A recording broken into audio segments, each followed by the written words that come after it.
اللہ تعالیٰ نے قرآن مجید میں فرمایا یا ایھا الذین آمنوا لا ترفعوا اصواتکم فوق صوت النبی، اے ایمان والو اپنی آوازیں میرے نبی کی آواز سے اونچی نہ کرنا۔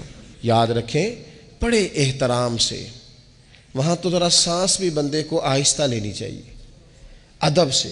وہاں بھی اونچے اونچے ٹیلی فون، یہ اب میں لائیو چل رہے ہیں لائیو، اور ایسے ایسے بندے لائیو چلا رہے ہیں جن کے بارے میں خیال آتے ہیں کہ یار آپ مہربانی کریں موبائل چلانے کی بجائے تسبیح چلائیں، آپ موبائل چلانے کی بجائے زبان چلائیں، درود پاک پڑھیں۔ کہتے ہیں یہ اب میں اتر گیا ہوں، یہ اب میں پہنچ گیا ہوں، یہ اب میں کھڑا ہو گیا ہوں، یہ دیکھو اب یہ سامنے بیت اللہ شریف نظر آ رہا ہے، یہ اب دیکھو حجر اسود کی زیارت کر لو۔ بھائی چھوڑ دے، تو اللہ کی بارگاہ میں تو حاضر ہے، تو غور تو کر، تو کہاں کھڑا ہے؟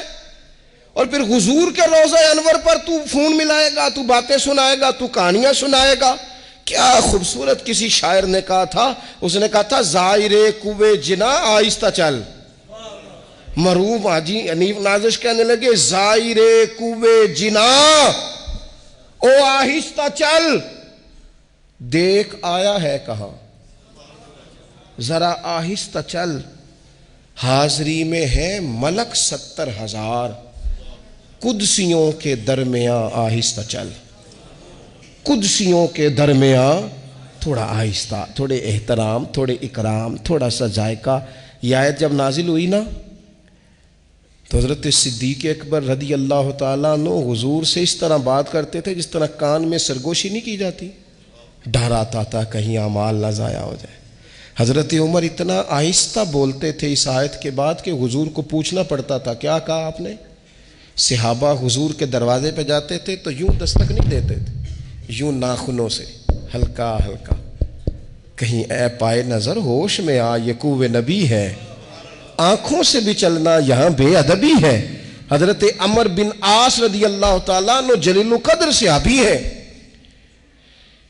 ابن شماسہ کہتے ہیں ان کے انتقال کے وقت میں ان کے پاس گیا تو میں نے ان سے قبول اسلام کی کیفیت پوچھی تو وہ کیفیت بتا رہے تھے، تو بتاتے بتاتے کہنے لگے مجھ سے حضور کا حلیہ نہ پوچھنا، اس لیے کہ میری آنکھوں نے کبھی اتنی جرت نہیں کی کہ میں نظر بھر کے حضور کے چہرے کی زیارت کر لوں۔ نظر صحابہ، حضرت برا بن عازب کہتے ہیں میں نے ایک سوال پوچھنا تھا حضور سے، ایک سوال، دیکھو میں کیا کہنے لگا ہوں۔ حضرت برا بن عازب رضی اللہ تعالیٰ عنہ کہتے ہیں ایک سوال پوچھنا تھا، 1 سال میں نے انتظار کیا، میری جرت نہیں ہوتی تھی، حوصلہ نہیں ہوتا تھا کہ میں کریم سے سوال پوچھ سکوں۔ کس سے پوچھوں بھلا؟ حضور کے سامنے جاتا تھا تو میں خاموشی سے آ جاتا تھا۔